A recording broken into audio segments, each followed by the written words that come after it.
the new Social Security Fairness Act. What does this mean? Oh boy. So this is actually a pretty, in my opinion, it's really good news. First off, I think, in my opinion, for a lot of the retirees who may have some pensions from some kind of government work, but then also because of that experience a reduction in their Social Security benefits if they had any private sector jobs that also paid into, not played into, sorry. And so what this is, Joe Biden actually signed the Social Security Fairness Act Sunday afternoon at an event at the White House, and it repeals the windfall elimination provision, a lot of times just referred to as the WEP or WEP, and it also repeals the government pension offset provisions of Social Security. What this means is that there's a lot of state and local government workers who receive pensions in lieu of full Social Security benefits. Just to give you one example, I've got several clients of mine from the state of Illinois who were teachers in the state of Illinois, and that does not pay into the Social Security program. And so they don't receive any Social Security benefits at all, most of them. However, the pension is pretty large. When I compare it to the pension for similar earnings in Kansas that has CAPERS, the pension is much higher than what the CAPERS pension are. But people in the CAPERS program also receive Social Security benefits. So that gives you an example. So the windfall elimination provision and government pension offset have reduced the Social Security benefits for a lot of public sector workers. And the Social Security benefits, they're typically based on a taxpayer's earning history, and the exceptions only really exist for those government workers who are covered by separately funded pension plans if their wages were exempt from the Social Security withholding. And so this has been going on now for decades. The WEP and the GPO have reduced the Social Security benefits for a lot of public sector workers. And so the bill is also going to provide for retroactive Social Security benefits for public workers whose benefits were reduced during the 2024 tax year. And so it's only going to apply to 2024. They're not paying, retroactive back to the very beginning of when this happened. Gosh, I don't know how much sooner that would bankrupt the trust fund, basically. But that would be quite a bit. And so also the fact, that fact that it was going to pay those retroactive payments to those in 2024 was confirmed by a Social Security Administration spokesperson, according to the National Association of Plan Advisors. And so this legislation stipulates that the repeal of the WEP and the GPO would apply with respect to monthly insurance benefits payable under Title II of the Social Security Act 4 months after December 2023. So therefore, January of 2024 on. And so the retirees that are affected by that will be paid benefits that would otherwise have been due to them in 2024. And it's, let's see here, what else? Oh, so this is kind of fun. So I'm going to talk about the good and the bad of this. And a lot of the sources I'm using are from Think Advisor. And they had an article where they asked two professors and authors of ALM's Tax Facts with opposing political viewpoints to share their opinion about this recent decision. And so one of the guys is going to take the pro and the other one's going to take the con. The last name of the gentleman who's taken the pro is, I believe his last name is Bloink, Bloink. Blank. In my opinion, that's an unfortunate last name. The WEP and the GPO provisions have unfairly stripped many low-income government and public workers of the benefits they deserve. And so we're talking about firefighters, police, teachers, and others who have been dedicating their careers to public service. By comparison to government benefits, Social Security benefits provide relatively higher benefits to the lowest income Americans. And it's fundamentally unfair that these public sector servants should see their benefits reduced simply because a portion of their careers were spent in public service jobs that offer pension benefits when they've earned their rightful Social Security benefits. And so he's taking the pro. He likes the Social Security Fairness Act and thinks that, the WEP and the GPO should be completely gotten rid of. And so when I've seen this in my history as a financial advisor, it normally ends up being, okay, someone worked at a government job, but then they also worked in the private sector. So the very few people that I have seen have this WEP and the GPO, there's not a whole lot of them that had just only government work and did not pay into Social Security at all. This really affects those that had both. At least in my experience, that's what I've seen. It's affected both. And what I saw was they had a pension, but they also had Social Security benefits that they were told they were supposed to get. So they're getting their Social Security statements saying, hey, your Social Security benefit will be X when you reach 62, full retirement age, and 70. And so they're planning on having that amount in addition to their pension. And that's not going to be the case. It has to be reduced by a certain formula, and they may not actually receive any of that Social Security payment. And so now they have both. And so in my opinion, this is where the issue was. This is where the formula for the WEP and the GPO failed, in my opinion, is when they had both government pension type jobs, and they had private sector jobs where they paid into Social Security. So in my opinion, they should have got each. They should have got each one. It's like, hey, I qualified for my pension over here with my government job, but I also qualified to receive Social Security benefits by working at private sector jobs. So I should get both. And in some cases, they wouldn't. And so my feeling of this was it probably just needed to be recalculated, not completely done away with. Anyway, so Blank is for the entire Social Security Fairness Act and getting rid of both of those things completely. And Burns is the last name of the gentleman who's going to be taking the side of, no, I don't think we should have gone away with them. He thinks they should just recalculate them. He says the WEP and the GPO are specifically designed to prevent certain government workers from receiving a greater level of government provided benefits than they really deserve, including with respect to federal Social Security benefits. And so he says we need to start searching for ways to shore up the Social Security system as we ready ourselves for the new administration, not hand out additional benefits that would only serve to deplete the fund further. I mean, we're already planning on the Social Security Trust Fund being gone by 2034 if big changes aren't going to happen. With the introduction of the Social Security Fairness Act, how much sooner are those going to run out? Because they're going to run out before 2024. We just talked about back pay for all the people that qualify for that for 2024 and increased benefits going forward. So how much sooner is that going to run out? Blank says the formulas that were used to figure benefits under the WEP and GPO systems are fundamentally flawed. We definitely agree on that, and have led to many cases where workers are not receiving the full Social Security benefits they deserve simply because they worked in government positions at some point. Eliminating these provisions is the best way to keep the system fair for all Americans, regardless of income level. And Burns is saying, well, state and local government workers receive pensions in lieu of the full federal Social Security benefits. These workers are not unprotected.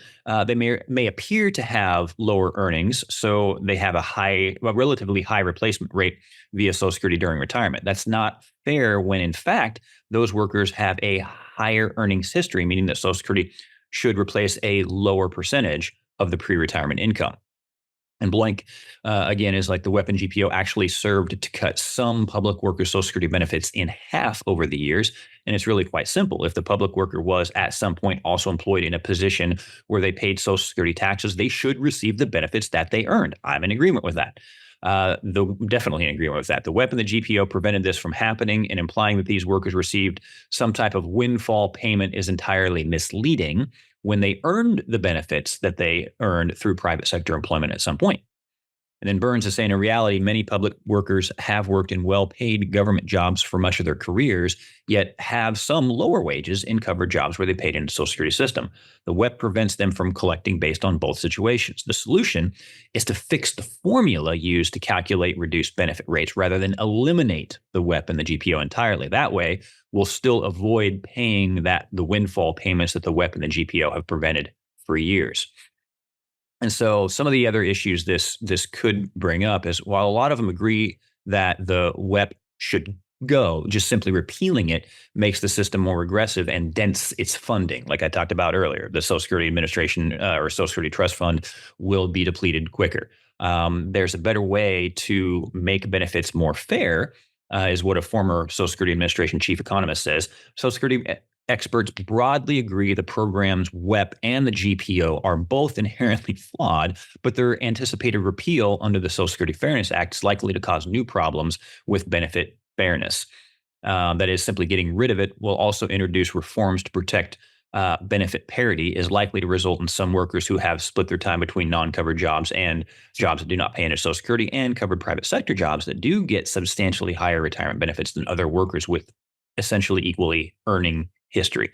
So what they're basically saying is, if a worker is going to receive a pension and Social Security, and let's say they made $50,000 per year and another person made $50,000 per year in a job that only paid into Social Security, the person that worked at the government job and the private sector job and made essentially the same amount of money during that entire time, they're going to have much higher government benefits when they retire. And in my opinion, how is that really much different than someone who works at, say, Goodyear, which gives a pension and that also gets Social Security as well? But then they work at Goodyear, say, for maybe 20 years, qualify for the pension, and then they go work another job that does not have a pension but still pays into Social Security. Well, they're still going to get both Social Security and the pension, and there's no problem there. So I don't understand why maybe as I think about it more, I'm like, yeah, let's just get rid of it. Really? maybe we do. And so, yeah, they say a lot of professionals are saying there is no doubt that the WEP and the GPR aren't working as intended. And there is strong bipartisan consensus in Washington that they need to go or be changed. And as they work today, the provision often harm the spouses as well of longtime government workers, especially in widowhood. I have seen that as well, because again, this can affect survivor benefits when a spouse passes away. If they did not choose, some type of a joint payout on the pension or whatever, they could still have a WEP. So anyway, they could still have reduced benefits from Social Security, even for survivor benefits. So there's that.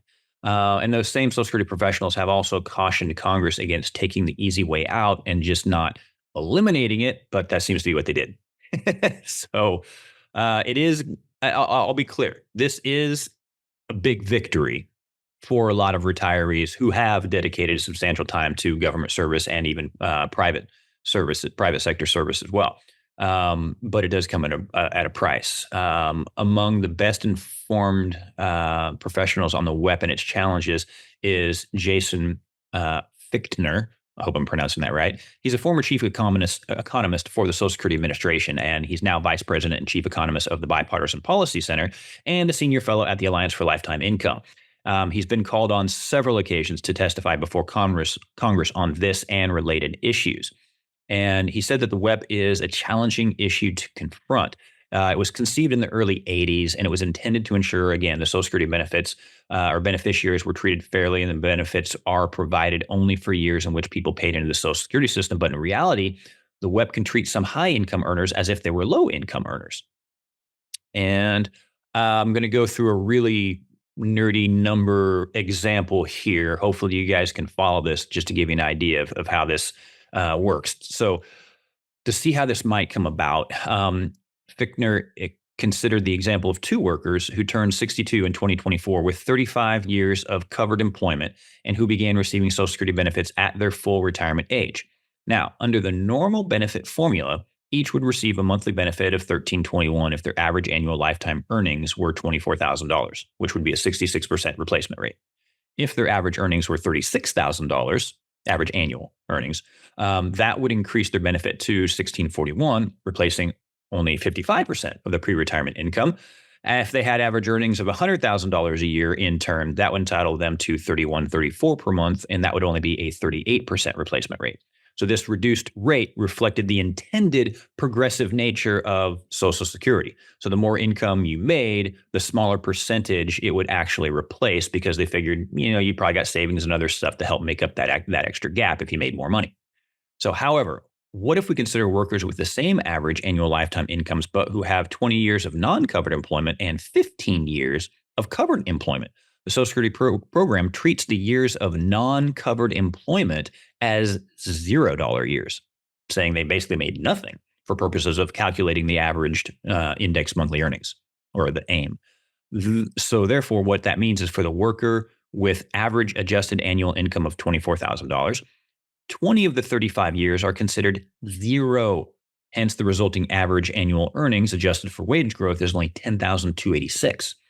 So that $24,000 per year worker is mistakenly viewed by Social Security as a lower wage $10,000 per year worker, not a $24,000 per year worker, and the non-WEP adjusted monthly benefit amount would only be $772.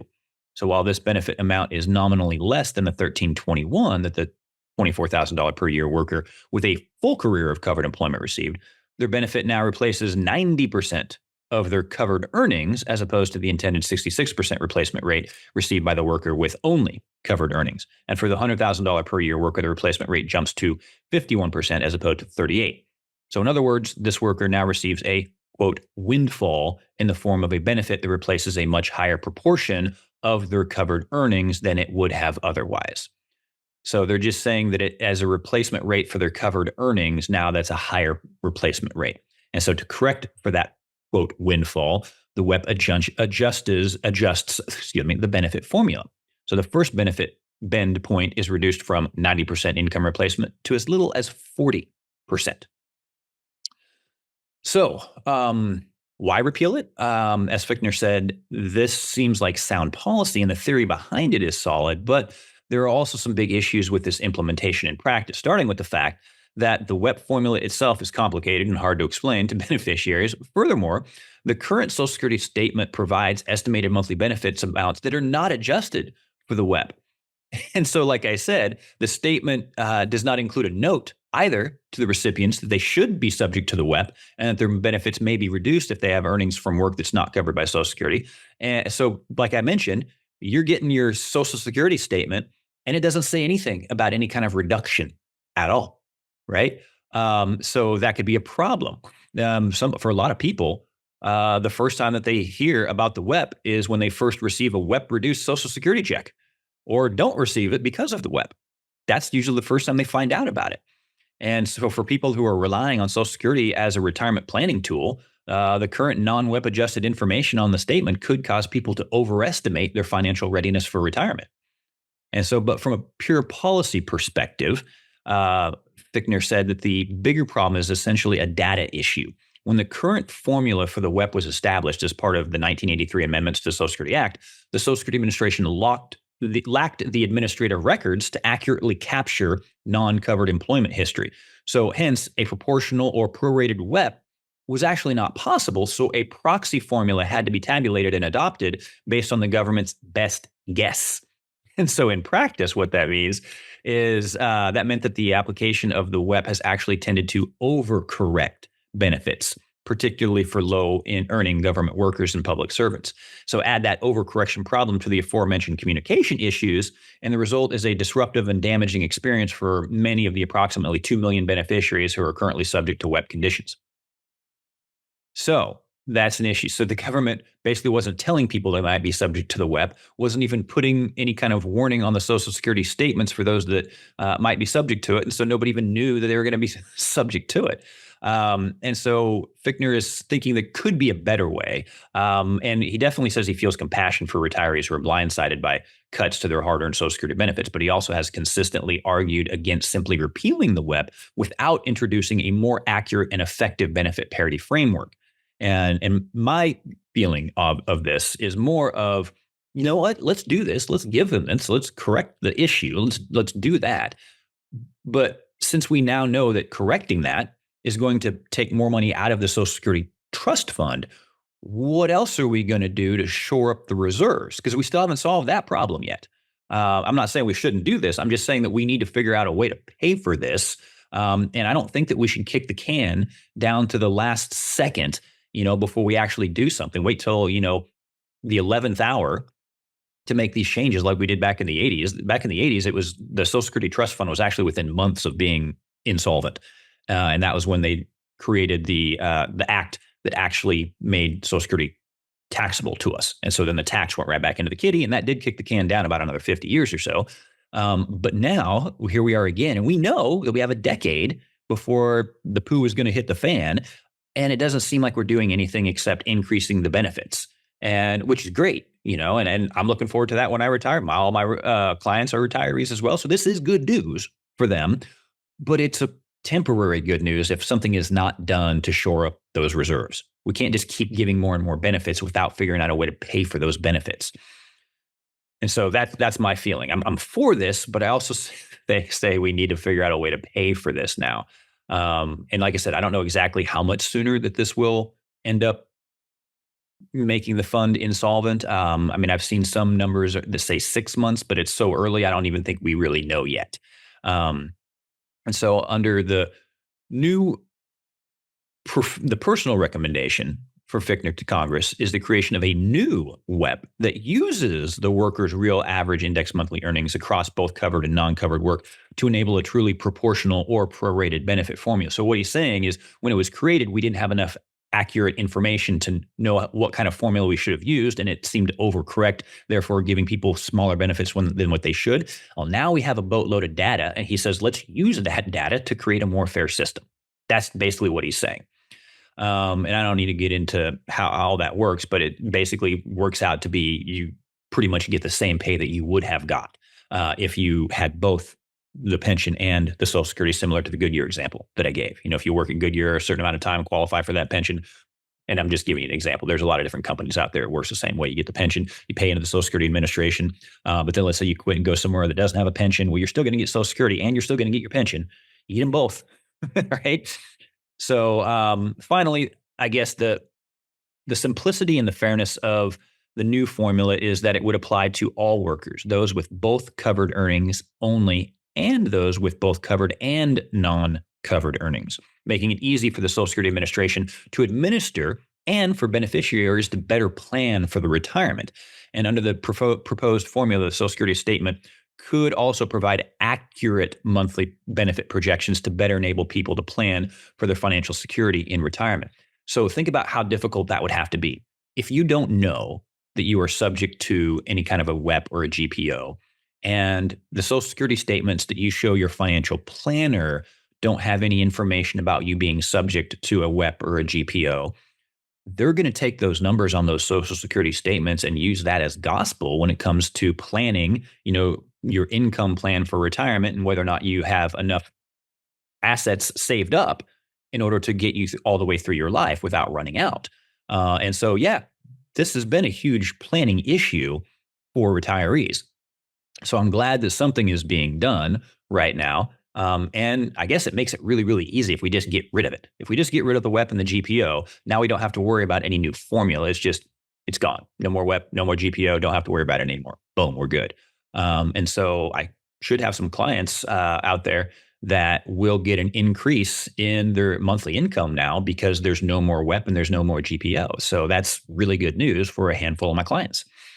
So I guess all in all, I'm in favor of getting rid of the WEP and the GPO. Definitely, I was in favor of the increased income for my clients and for other retirees across the country.